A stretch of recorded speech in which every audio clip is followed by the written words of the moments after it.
And a very pleasant good afternoon, good evening, good morning, whenever you might be checking out the QCast. And welcome to season 3, episode 5.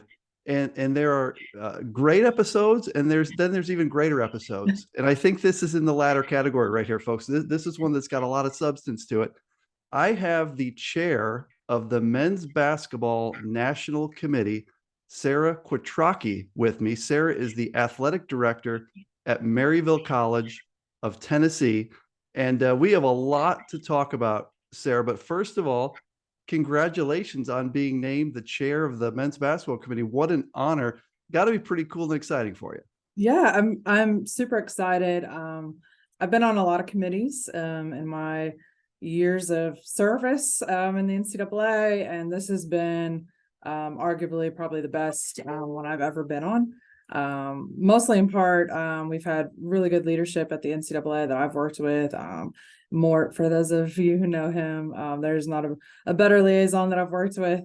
He just puts so much time and effort into making Division III basketball what it is, one of the best run championships, in Division III. And then some of the people that I've met along the way in Division III basketball, I mean, it's just such a community, and one that I've just been really proud to be a part of.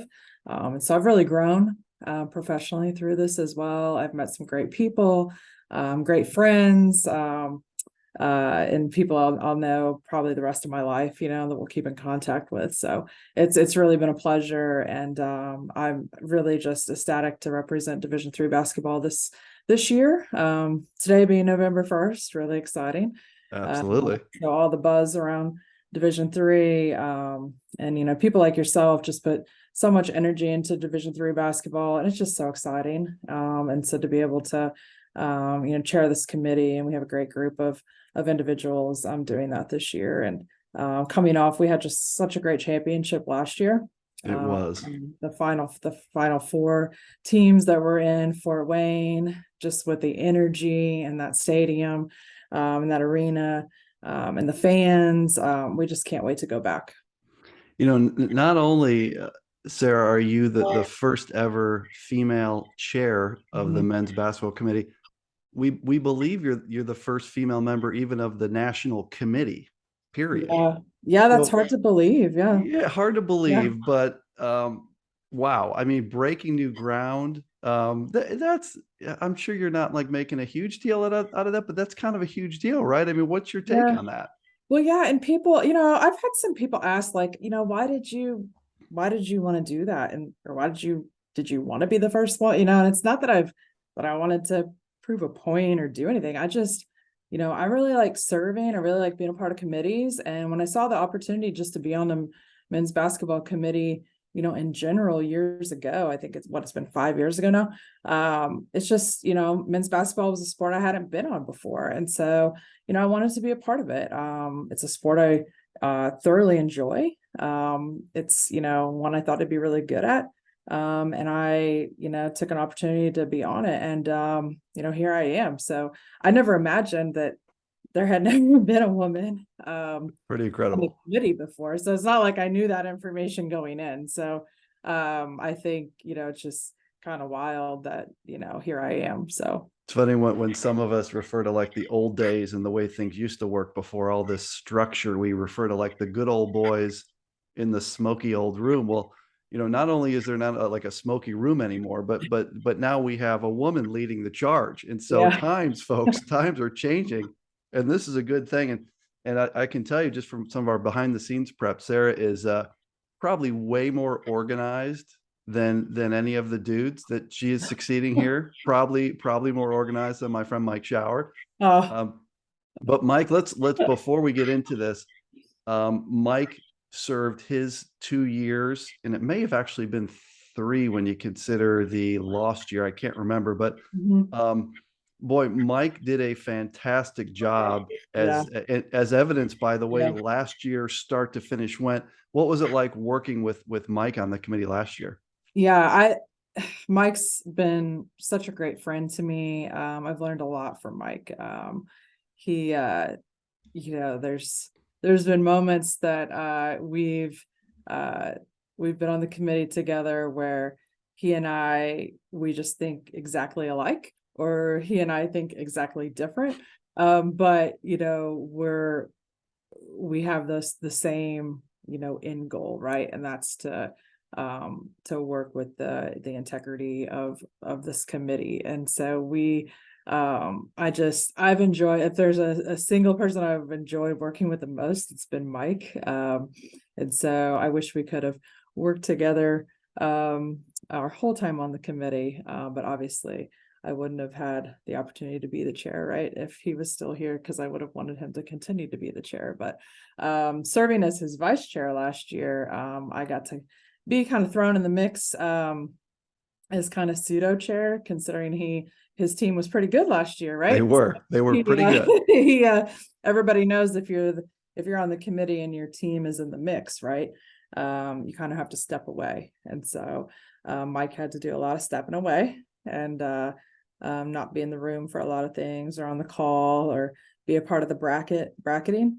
And so, I had to kind of take over for Mike in a lot of those situations. And so, I got a lot of experience because Mike and his team were very successful last year. So I'm very thankful for that. So thank you, Mike, for having a successful team.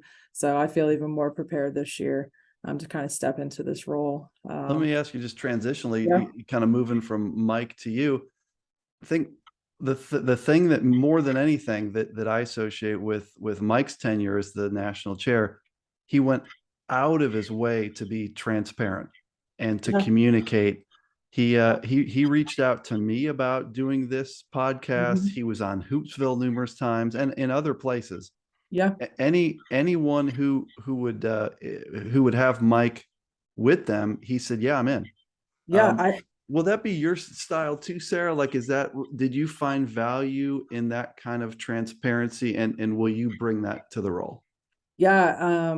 I love that about Mike, because that's also shows confidence in the whole committee. I mean, that showed confidence in the transparency of what we were doing as a committee. And Mike knew, I mean, we had nothing to hide. He knew that we were doing everything the right way. And I'd love to be the same way if people will have me, because I feel the same way. We, as a committee, I believe we view criteria the right way. We really have integrity when it comes at looking at the primary criteria. We view it the same each week. We set our, standards as a committee, and we stick to them. We're not switching from week to week, and we really stay consistent. And so I think that transparency and answering questions and being, forthcoming in what we're doing really kind of helps that process as we're, going down to the wire and releasing that bracket, on that Monday, because you can kind of see it from week to week, and there's no surprises then at the end. I mean, right. most of you all, kind of, I think close.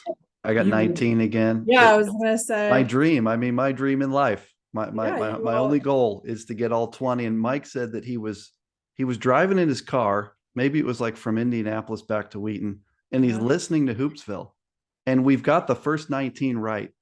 And he's like, oh my God, they're going to do it. They're going to do it. And then we picked some crazy team, and he's like, it was right there in front of you. So to your point, I mean, in all seriousness, the benefit of the transparency is you want fans and administrators and coaches to know who the top candidates are. You don't want them thinking that someone that has a resume that's not competitive is competitive, right? So like, that's the benefit, is you want people to be able to get 19 or 20 of these right. Yeah. I mean, there shouldn't be surprises in the end. You should see how we're making decisions each week, or how we're looking at the criteria. And I think you all saw that last year. You were able to see, oh, they're gonna put this team in front of this team because of this, or because of the regionally ranked wins, or because of their SOS. And you were able to see because we were so transparent. Absolutely. Mike. And I think that's important. I mean, we have nothing to hide. because we are confident that we are doing the right thing. Right. And, we, have some validity in what we're doing. And I think you all saw it at the end. We had a tremendous bracket, I thought. And, that doesn't just start on Sunday, Right. It's not like we just sat there Sunday night and pulled teams out of a hat and started Right. putting them on the bracket. That process started, earlier in that week, and kind of fine tuning. And actually it started, for the top 16, last Right. year when we started the top 16, when we really started looking, that's when we started doing those deep dives in the teams. And that's why that process was so important, doing the top 16 reveal. And for us as a committee to know who are we seeing, Right. who are the teams that, are we seeing, and going through that process, that top 16 process, during that week, really helped us as a committee, and especially some of the newer committee members see, oh, okay, this is how we do closer to the end. Because in the top 16 process, you're having to compare teams across the regions. Right. And so that helped us as a committee, determine then how are we so when we start comparing from region 1 to region 5 to region 10, how are we going to do that? And we started doing that, that top 16 reveal. And so, that process, like I said, started then, and then, just kind of leading into those last couple of weeks. So, I mean, if there's any, I think that's what's so important is that, I would urge anybody, I would challenge anybody to find a committee that takes their job more serious than us. Because we really do, take it very serious. We want to make sure that we get every single ranking correct. We will make sure that we get, last year, we were ranking too many teams. We can talk about that later. And we're going to go right there. Yeah. Absolutely. Yeah. But, we would go to battle over if it was the last team in whatever region. We would make sure it was 100% right. So, so that's why I think the transparency is, 100% important, because we want, that's my challenge to you. We want you to get all 20 teams right. I'm not going to quit until I do it. I've got a few 19s now, and I just got to keep working. I got to keep grinding. So we'll get you there this year. You opened the door to a topic that I'd love to start with. There's a bunch here, but the number of ranked teams. I know that Mike Schauer said it publicly last year. He said we're ranking too many teams, and you just said it word for word. Let me go through a little path here. Before the move to the 10 regions, when there were 8 regions, there were 68 ranked teams. Mm-hmm. So there were 68 ranked teams when we had 8 regions. Then we moved to 10 regions, and last year was the first year of that. We went to 83 ranked teams, so 68 to 83. Mm-hmm. Now, before we talk about where we're going this year, 83, my impression of that was at the bottom of regions, like the last spot for sure. There was pretty darn marginal teams getting regionally ranked. Maybe that's too strong, but there were teams with winning percentages of 600 or 580 or something. And that created a million results versus regional ranked opponents. The more teams you rank, the more RROs. And is that the problem you were trying to solve for? Is you had too many kind of average teams that were factoring into the RROs? Is that what you're solving for here?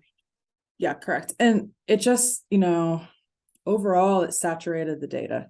So once we started, in week 2 in the rankings, you get the RRO data, and, when you have 83 ranked teams, that's why it's so important to every week make sure you're getting those last teams correct, because whoever you put in that last spot, they could account for wins for some of these other teams. Right. And,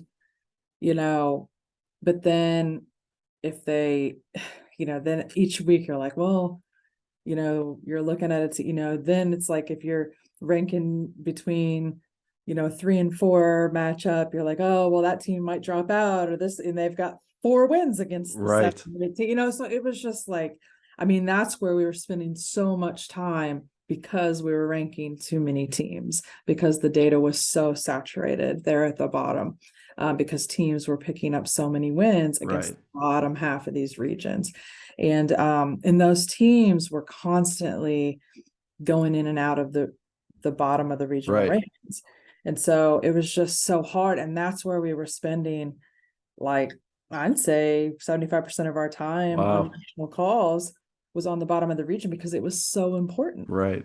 I mean, when that's a primary criteria, is that RRO Oh, data. it's huge. I Yeah. mean, you can't get those wrong. So most of the time we'd be going through our, rankings region by region, like 1 through 5, run 1 through 6. Those are like slam, we're good, Right. good there. And then you get to the, we'd always say, Right. oh, we got a triangle of death here, and we're going through. And it's like, I mean, those Yeah. really, really long drawn out calls. And, then we're having to, then you get to the SOS and the non-SOS, the non-conference SOS. But like when you've got teams then at the top of the region that have 10, 12, Right. 13 regionally ranked wins, but then when you click on it and 7 of them were against, teams that were, in the bottom half of the regional rankings, then that was our job. We took, Right. like, okay, we need to now go in and see, what those mean. Now, Right. that's where we were very transparent, with you all, like, we are going to go in and look at who those wins were against. Right. We weren't just going in and saying, okay, they've got 13 regionally ranked wins. Congrats, like we were really looking to see who those wins were against. And Mike was very clear that, all along, that like there were differences in regionally ranked wins, like a win over, like last year, I think Oshkosh was really high in their region. So a Yep. win over Oshkosh is worth more than a win over whoever the last team in region 9 was. Yeah. So let's talk about then where we're going, because I think this is awesome. This makes sense. Is I mentioned it was 68, went to 83. It's going now back to 69. So just Yeah. one more than we used to have. Yeah. So losing 14 across 10 regions, obviously that's an average reduction of 1.4 per region. And it breaks down like this. Region 1 had 9, moving to 7. Mhm. Region 2 had 6, will remain 6. 6. Region 3, 8 to 7. Region 4, 7 to 7. 5, 9 to 7. 6, 8 to 7. Region 7 had 10 going to 7. So that's Yeah. the one where it's dropping by 3. Yeah. 8 is 9 to 7. Region 9 is 9 to 7. Region 10 is 8 to 7. Obviously, as I didn't realize that when I wrote these down, but Region 7, which is that Great Lakes area, so think the MIAA, the OAC, the NCAC, that kind of like, hotbed of Division 3 there in the Great Lakes. That's a pretty big reduction when you think of going 10 to 7. So tell this whole picture, Sarah, of the reduction by 14. Does that allow you to get back to kind of where you were and feeling like you're ranking the right teams now? Yeah, I think it's really going to help us, tighten up the criteria, really look at the wins, in a, I think they'll all have like validity now, from week to week, because I don't think we're going to see, a big jump, if that'll make sense. Like, but I think when we open up those records, that we're going to see, we'll be able to really analyze them in a better way, because I don't think they'll be as saturated as much. And so I just think because we're going to be, ranking the right amount of teams, it's less saturation, and we'll have the right amount of data to use now. And I just think that we spent so much time on teams that we knew at the end of the day, unfortunately, we're never going to, no chance, right? No chance, be on our big board, get Pool C bids, And But they're so helping another team get but in. exactly, they were so important because of the data we were using for that criteria. Right. And so now we can focus on really getting just the 69 teams right. Let's move to kind of the average resume that it takes to be competitive for a pool C. And I thought this was an area that Mike helped out a lot last year, because I don't recall any committee chair giving averages. And I went back Yeah. and I watched that portion of the interview with him last year. He said, on average, the last, I can't remember if he said 3 years or whatever it was, Pool C teams had a 790 winning percentage, a 550 SOS, and they had 2 RRO wins. And I went back and looked at the 20 last year. Yep. And confirmed these with data you sent me today. Yep. Last year's averages of the 20 Pool Cs were 781 winning percentage, Yep. 562 SOS, and an average RROs of 6 wins and 4 losses. So 10 games played, and that gets to having 83 ranked teams, but 10 games played and 6 wins. So think about that. Mike said you need to have 2. You need to have 2 on average to get a Pool C. Last year, the average Pool C had 6 of those wins. Do you see, as far as criteria goes, I mean, this is a function of how you guys evaluate teams and use the criteria. Any major changes in the way you look at like winning percentage, SOS, RROs, or is your committee this year using a similar methodology as what you used last year?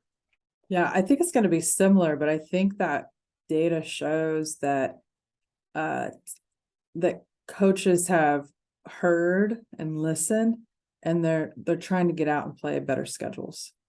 I think that they now understand the criteria better. I think, maybe you and I will get to the non-conference SOS. It's on the list. Yeah, it's we'll on get the there. list. We'll get there in a minute. But for the most part, we always say that your winning percentage gets you to the table, right? And then we look at the totality of your criteria. And so that it's better off for you to play the good teams and have a great schedule and maybe take a loss than it is to play a weaker schedule and not have that SOS. Because if you have, to be quite honest, if you've got an SOS of, below 450, you should be winning those games, right? Like you should have a very elevated winning percentage. There's a lot of teams that, should be winning 25 games with that, with that SOS, right? So, but yeah, so like we always say, your winning percentage kind of brings you to the table, and then we'll look at everything else. But yeah, so you'll see if, in that, if it's, the ranked wins, the ranked losses, we'd rather see you going out and playing that competitive schedule. Having that SOS, like playing competitive teams. And we know that some coaches, some schools are hindered by maybe a conference schedule, but if you're getting out and playing non-conference to kind of help, that SOS a little bit before you get into conference, and we can see that, within that SOS or within a if we go to the secondary criteria, when it gets really close, within the criteria, we can see that you've made an effort in the non-conference SOS, then, that's the whole totality of a resume.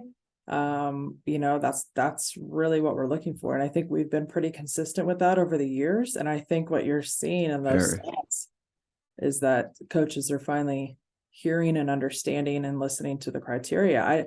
When I first got on the committee, I don't think there's a lot of coaches in the country that could have told you what the criteria was. Right. Or they thought that we were counting columns, or that one criteria was better than others. None is better than that they all matter. and we have to look at all of them. And so you have to have the complete resume. And if you look at the teams, the at-large teams last year, they all had, I mean, and just like you got 19 of the teams right, you knew the type of resumes we were looking for. And it's the teams that they all had very similar resumes, especially down to the very, those last 4 or 5 teams. And ironically, I think the best example of this is somewhere right down the hall. If we take those white cinder block walls and go, I don't know, left or right. It's actually right there. So that way, so Coach Placeris is somewhere listening to the QCast right now. And I don't think he was happy with my Pool C projections last year. Mm-hmm. And I kept telling him, I mean, look, guy, you're 490 something here. There's no one has ever gotten a Pool C bid with an SOS under 500. Doesn't mean it couldn't happen, but it's never happened. Yeah. So I think it's a great point. And now look at his schedule this year. It's crazy. The strongest non-conference schedule in Division III men's basketball this year might be Maryville of Tennessee. I mean, our guy is playing every great team in the country, I think. And so I'm just interested. I'm curious, like when you talk about educating coaches, you had a great example of he had a great team last year and a great record, just kind of didn't have the RRO and SOS. So do you sit down and say, Raul, like, here's how this works and here's what you got to do? Is that like, do you counsel not only coaches in your own building, but like talk through how you talk to coaches? Yeah. And, and I think, I mean, very early on in the rankings, that was very hard. I mean, obviously as a national committee member, I knew my own team was going to have a very hard time in this process. And it became very clear, through this whole process. But he listened. He's coachable. He's coachable. Yeah, and he does a heck of a job. He has a lot of good relationships around the country. And he's not afraid to play anybody. And I had to tell him, he's not afraid to play anybody. He's not afraid to go out and take a loss, and I think that's what a lot of coaches need to hear is, it is better to lose to the number 1 team in the country than it is to play the number 300 team in the country and win by 32. And that will do a lot better in the stats. And this is very consistent, very consistent messaging with what the last committee, I mean, basically what Mike Schauer said is, you have to play good people. You gotta win some of those games. And so I guess I would just stress for fans, coaches, athletic directors, whoever cares enough, it's very clear messaging that you have to play a good schedule to end up being competitive should you need. Now, look, if you're going to steamroll your conference and win the conference tournament and you're in, then great. But if you need a Pool C bid, you need to have played a strong schedule. I mean, it's kind of that simple, right? And that's what, and I'm happy to talk to, and that's what I told the NABC Congress last week. I'm happy to talk to any coach. I'll talk to their administrator. I know there's a lot of Division III administrators maybe that don't understand that as well. Like to say like, if their coach goes in and says, I'm going to need to travel or I'm going to need to fundraise to travel, like, yeah, you might have to, because, not everybody wants to come to Maryville, Tennessee and play us, we're going to have to go and travel and we're going to have to go and play in some of these tournaments. And, in Division III, we don't have, gobs of money to go and play, but like, if we want to be competitive, if a college wants to be competitive and have, a resume to be competitive nationally, then, it's more of a department or a commitment that the college or university needs to make. And it's pretty cool that teams are traveling, because I give a lot of credit to like Whitworth and the schedule that they're putting together. And we talked about Maryville, Mary Hardin Baylor, we could go down the line Yeah. of schools that don't have an easy path geographically to Yeah. non-conference games. And Mhm. so it's been really cool to see this play out. I think that has a lot to do with how transparent the committee's been. Um, One other thing I wanted to mention is just like when people think about Pool C, outliers last year across kind of those three number categories we talk about. Rochester got in last year with a 0.6 or 680, 0.680. That was the low winning percentage. SOS wise, the low SOS was DeSales at 514, and the low RRO win was 2, and that was Eastern. So I think, and I'm not trying to put words in your mouth, nor am I really asking a question, but for Yeah. those tuning in, I mean, 680 was probably a quite a conversation on if that was too low or not. But Rochester had a 586 SOS and They did. 7 RRO wins and 14 games played. If you're going to want to be a Pool C candidate and you want to sleep pretty well that night, I mean, you better at least be 0.700 on the winning percentage. 680, you better have a lot of great stuff. And then SOS, again, this is a fact. No one's ever gotten a Pool C without 0.500 or higher. Now, it doesn't mean it couldn't happen. It could happen, absolutely. But the low one last year was 514. And I guess the RRO numbers, Sarah, they're going to change now because we're ranking less teams. Yeah. But you better have won multiple of those RRO games. So like I just point out the outliers, and I'm not asking you really to comment on that, but people sort of need to know the ranges they're playing in, right? Correct. Correct. Yeah. Yeah. And each of those that you mentioned had an offset somewhere else, Like like, DeSales was an 815 winning percentage. So they yep. were 815, 514, and DeSales had 7 RRO wins. Yeah. So to your point, it's kind of about, and we haven't even mentioned kind of the head to head and all of Yep. that. So there's more than just these numbers, Correct. Yeah. common opponents, head to head. Let me ask you this. Let me shift gears a little bit. There's a new format, and I want to ask you about this. The day off. Let's just call it Yeah. the day off. So Yeah. usually, forever and ever, you go to the championship weekend, and Yep. the games are Friday, Saturday. So we have 2 games Friday. It might be 5 p.m., 7, 6, and 8, and then Yeah. the championship is always on Saturday. Seems like it's always in the, I don't know, 4 p.m., 5 p.m., somewhere in there. This year, quite a change in that there's a day off. That the games are going to be Thursday, March 16th at 5:30 and 8. So Thursday games, and then the championship will be Saturday, March 18th at 4 p.m. Um, I think this goes beyond men's basketball here. Can you Yeah. do you have any context as to how that change came to be, and what are your thoughts on it? Yeah. That really was a conversation that started over a year ago, more of a large scale NCAA Division III conversation from a student athlete wellness perspective. Coming out of that, really from the student athletes, that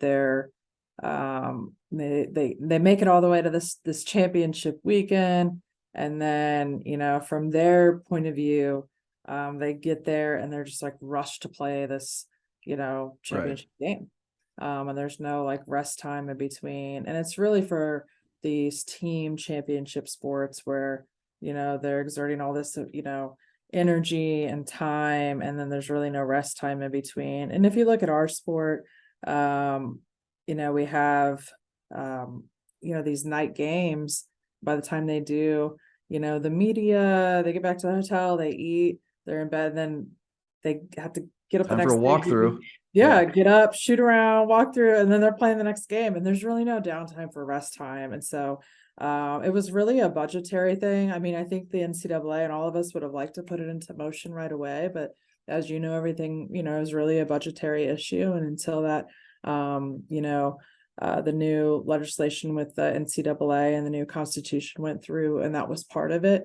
And so you'll see the first day off happen here with the fall sports. And so, I'm sure we'll get good feedback from that. Right. And then this, the winter sports will be the next up. So we don't plan to do anything on our day off. So, some people have asked us, like, will there be any activity for them, and there'll be nothing. It's truly just a day of rest. Like the championship teams will obviously get a walkthrough or some sort of shoot around if they want, but there won't be any activity scheduled for them. So I'm interested to see how that goes. I think that if it's all about student athlete wellness, then I'm in on it, and I support it 100%. I think from a fan perspective, it creates a challenge in that usually, just thinking of my own travel, usually I'll yeah, get in on Thursday, so I'll fly up on Thursday. Thursday can be kind of do whatever, and then Friday you got games and Saturday games. Where you're playing Thursday, first it forces everyone to travel Thursday. You're yeah, taking off work all day Thursday.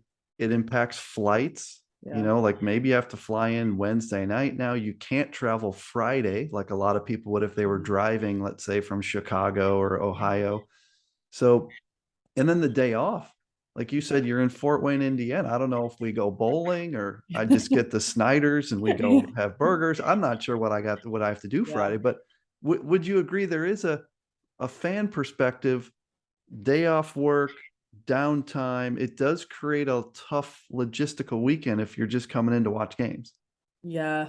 Yeah. For the Division III fan, I would think, yeah. But I mean, we hope, we did get lucky last year with the 4 teams that Absolutely. what we did have. And hopefully we have we just have a good experience this year with who we have coming. And but yeah, I mean, like you said, for that student athlete experience, and Yeah. so they're not being rushed, and you can plan for flights too. That's another thing. With the travel, the NCAA travel as well. That's also that's all. It's just a whole logistics thing. It's tough either way you do it. It's But tough, yeah, yeah.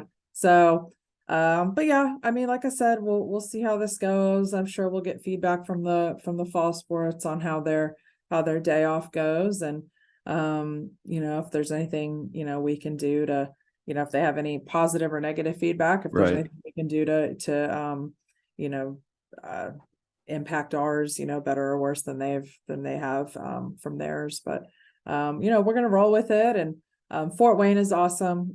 Everybody there, they're so helpful, the folks that visit Fort Wayne and at the Coliseum there. So they'll be ready to Absolutely. roll and help us, just kind of pivot or do whatever we have to do to get fans there. And but yeah, I would hope our D3 community and the fans of our semifinal teams would at least, even if they got to get up early in the morning Thursday and drive in, I would hope that they would. Everyone that's going to go is going to go. You're not going to lose Yeah. anybody. And Yeah. I think I may ask Ryan Whitnable to use his Great Lakes Invitational scheduling skills. Maybe he could set up this bowling tournament that I'm proposing. So you don't worry about us, Sarah. We're going to be okay. Okay. We're Yeah. going to be just You fine. let us know. I mean, we'll have the day off too. So you let us know after shoot arounds. We'll be free. We're gonna work out just okay. A Okay. couple other things here. Yeah. I asked Matt Snyder, who is a brilliant D3 data guy and now the host of the D3 Datacast, which is a great podcast. He said, "Can you ask about non-conference SOS calculation?" I don't understand this. He just said the calculation is whack, and no one It understands. is whack. It is whack. Okay, so he's right. So he's right. Yeah, it is whack. Yeah. So yeah, we were, as a committee, prepared. We had our statements ready.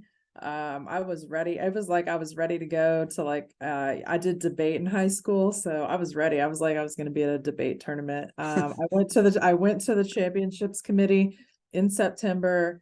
Moore had me prepared. I went to the mic. I was ready. And I thought I was going to change the world. Okay. With my argument to change the calculation or correct the calculation for the non-conference SOS. Well, little did we know that any change to criteria has to go through legislation. Oh, that sounds sticky. Red tape right there. Yeah. So it was heard, it was received, which is good. We're We're in a process. We're making progress. Okay. And so now the championships committee has to take it to legislation. So if there's one thing that I can leave the committee in my last year, I'm going to continue to fight the good fight. And if I don't get it done, I'm going to leave it in the hands of Luke. Okay. Luke is the vice chair this year. He has to promise me that he will continue to fight it. But the non-conference SOS is only calculating. So like, I'll break it down. So let's use Maryville College. Okay. So it's only calculating right now if the non-conference opponents that Maryville, like if I schedule my non-conference schedule, my opponent's non-conference schedule. Okay, I think I know what you're saying. So when Maryville College schedules Emory, it's only picking up Emory's non-conference schedule. Right. It's not picking up Emory's entire schedule. Oh yeah. That makes no sense. That's a big difference. A Like, huge difference. I would rather schedule Emory and get the whole UAA's strength of schedule. Right. So it would be a better incentive for me as the Maryville College coach to go and play Emory in a non-conference game so that I pick up the strength of their entire schedule, not just the strength of their non-conference schedule. So it is legit that it's not just a rumor. It's flawed. It's a flawed calculation. Well, it would provide more incentive to coaches to go out and play the best teams they could play, because right. Like so like we're like Maryville's playing Wabash, so it's like, right, okay, well, it's only going to pick up their non-conference schedule, so like their non-conference. So all the tough games they play in the NCAC against Ohio Wesleyan and Worcester, like that's not helping Maryville for playing Wabash. Yes, so it's like we wanted to pick up their entire opponents instead of just their. Well, if there's some D3 administrator, legislator that you want to just give us their phone number, and every Division III fan will leave them a voicemail, we can do that. You just let us know we're in. But it's like the hardest thing to explain to people with the calculation of the non-conference, it's like you just like non. Yeah. But you want it to pick up you want the non-conference SOS to pick up the entire like your opponent's non-conference. Like you want everything. Your non-conference opponents, you want it all, right? Absolutely. I'm just glad to know that this, like, I've been hearing about this for a while and I never really understood it. Now I do understand it, and I'm glad to know it legitimately is an issue. Yeah. Let me ask you, you mentioned your vice chair? Is that the name? Mm-hmm. Yeah. Is Luke Flockerzi, from the head coach of Rochester. Yep. Who has a fine team this year, I might add. But do you have in front of you, I don't want to call you out if you don't have the list, but do you have your national committee names there? I think people would find that interesting. I do. So we have some new members. So I'm gonna have to read this just so I don't miss anybody. So in Region 1, we've got Paul Booth. He's a new member, so he's from Norwich University. Region 2, he's a returner. We've got Charlie Booth. He's from New England College. Then Lucas from Region 3, so he'll serve as the vice chair this year. Region 4 is John Alessi. He's new. We got Region 5. He's a veteran. Rick Ferry from Albright College. So he's I think he's been on the committee for like 10 years. So Rick's been around a long time. I think he's like serving his second term. So hopefully Rick sees this and laughs. Obviously I'm Region 6. And let's see, we've got Region 7 is Dave McGrill. He's a returner from Penn State Altoona. Region 8 is he's new, taking my Schauer spot is Cam Fuller from St. Norbert College. So he's the athletic director there. So he's the other non-coach like myself. And then we've got Region 9 is Ryan Kane. from Ripon College, and Region 10 is Doc from Caltech. So you have a He's great, he's the smartest one. We call him. yeah, He's the he's smart one from right. Caltech. Yeah, Caltech, anyone from Caltech's going to yeah, help the, yeah. the calculation He's side of the this. he's the numbers guy. Yeah. So Numbers. last year, just so we understand that kind of how the succession works, were you the vice chair for Mike last year? Is that how that works? Correct. Yep. So is it like, so is it that Luke is the next person unless he Yeah. totally screws this up? Is that right? Like it's his job. And if he doesn't get His named job, there, yeah. he screwed something up, right? Yeah, that's right. That's Okay. right. Okay. I just Yeah. wanted to get that on the Yeah. QCast, make sure that's legit. Yeah, just have that in writing. Yeah, so we need to have that. Yeah, put that in writing there, Bob. Succession planning. Just a couple other small things, and then I'll ask you if we missed anything. Yeah. The regional ranking dates. I can't remember. Here's the thing I didn't like last year, and I'm wondering if it's changed or if it's still this way. Is we kind of lost a ranking last year, in my opinion, and several others, because we had that alphabetical first ranking, meaning that the first ranking was done in the normal time slot, but it wasn't in any order. It was alphabetical. Alphabetical. And a lot of people said, couldn't you just do the alphabetical deal the week before and still give us the same amount of rankings? I'm guessing we're still where we were last year. Is that correct? Yeah, we are. Okay. Yeah, I would say not really losing a ranking. I know we're not, but we kind of are. I mean, I don't care. I don't care about the alphabetical order. I want to know like who's 1 and who's 7 here.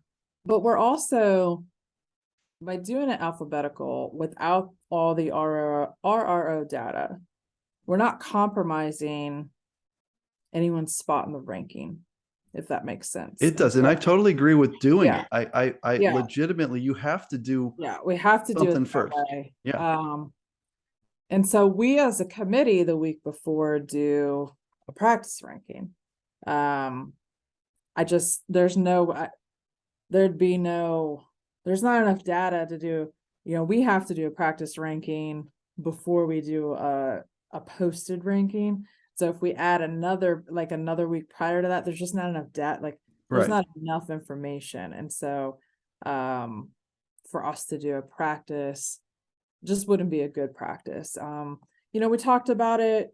That was one of our agenda items this summer. We talked about it with the women too. We did meet with the women's committee this summer. We had a joint meeting, and that's something that we had to agree on too. I mean, we didn't want to do extra rankings and then not do extra rankings. So we just kind of kept it as we had it for this year. So we heard that we heard that, and I understand, and we talked about it, but it would add a whole nother week to our process, and then there wouldn't be enough kind of in mid-January also to kind of have enough for us to do a real practice ranking to get our feet wet as well. It's just a fans thing, really. The fans would love getting as many rankings as we get, but it all worked last year. It worked, and I get why you've got that first ranking. You don't have rankings from the other regions. You can't do the RROs, so I get it.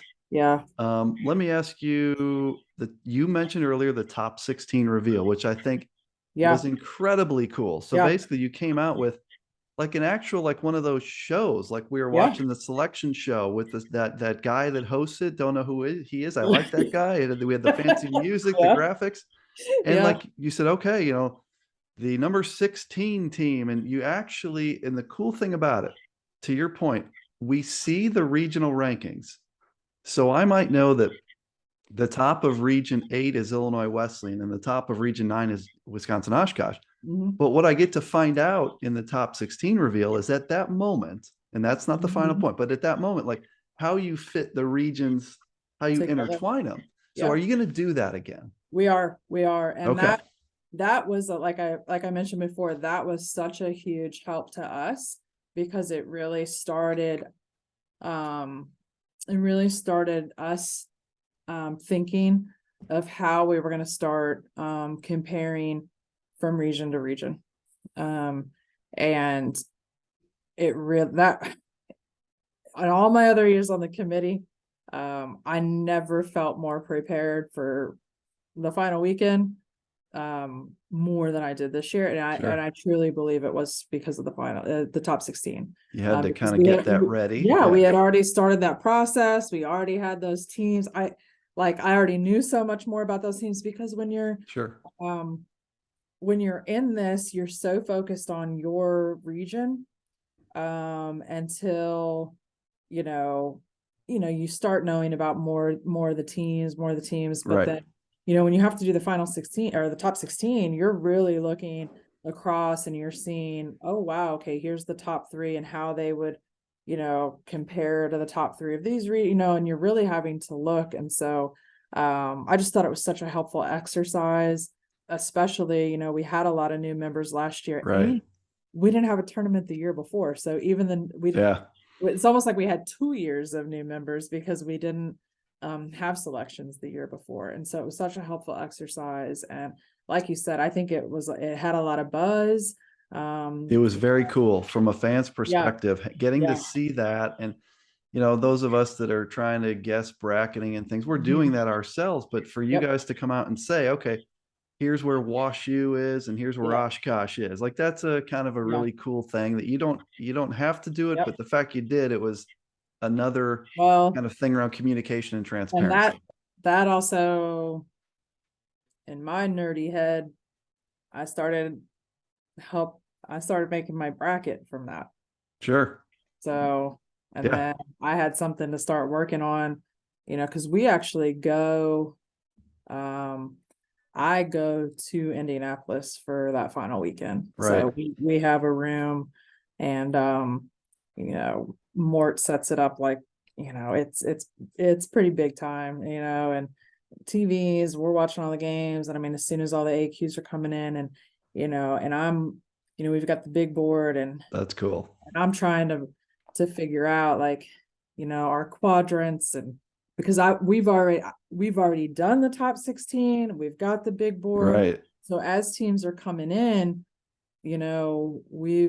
I've kind of already got like maybe who these top 4 teams should be. But then stuff gets blown up on you. Exactly. Right. So yeah. But last year, I mean, as the person that was kind of helping with the bracket, since Mike was in the tournament, everything kind of went chalk. And so I was very, very lucky. Right. With all the AQ, we didn't have a lot of upsets in the tournaments, Yeah, if you get that top 16, what you're saying is, I mean, 1, 2, 3, and 4 are how you see the best 4 resumes. Now, that the disclaimer here is you could have 1 and 2 could have Wisconsin Oshkosh and Wisconsin Platteville, and you may or may not be able to split them up geographically, but it sure does help everyone understand who the top seeds might be. Correct. Yep.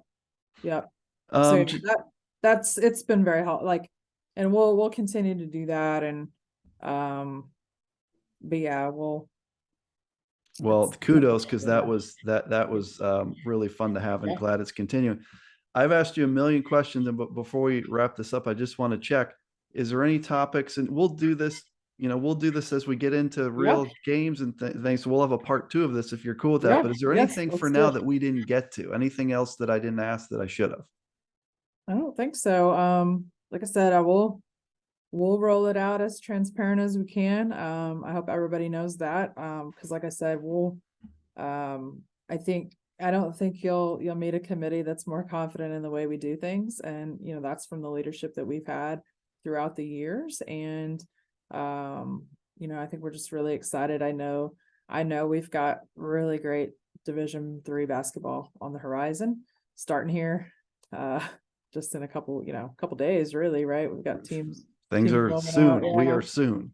Yeah. So, I can't wait for my basketball coach. The energy is like coming through the wall here. So, I'm sure you can imagine, but, we're really excited. And, like I said, whenever, anybody has questions, feel free to reach out to myself, or Luke too. He's He's very knowledgeable on all the things. Yeah, As since he's the well. next guy, we need to Yeah. leverage him. I mean, he's the Yeah, next guy unless he screws it you gotta up. make sure he knows what he's talking about, Yeah. right? As you said, unless he totally Right. screws it up, he's the next one, he's the next one. Yeah, but no, I appreciate it, and we can't wait to get started. So this is like I said, this is my last year, and I am just it'll be very sad when it's over, but it's been one of the greatest professional journeys, I would say, that I've Yeah. had. So it's been great. It's a huge honor, and Yeah. it's a big deal. And can't thank you for all the time. I mean, we've Yeah. gone an hour and 2 minutes, and Yeah. there's probably 6 topics that we could have went down another road, which we'll do the next time. Yeah, But we'll do. We'll yeah, do. we really appreciate this on behalf of all Yeah, Division thank 3 you. fans, how you've gone out of your way, just like prior committee chairs. So thank you, folks. That is QCast Season 3, Episode 5. Sara Quatrocky, the athletic director at Maryville College. And for this point, most importantly, the chair of the men's basketball committee. Sara, thank you so much. Thank And I can't you. wait to do part 2. All right, talk to you soon. Bye-bye.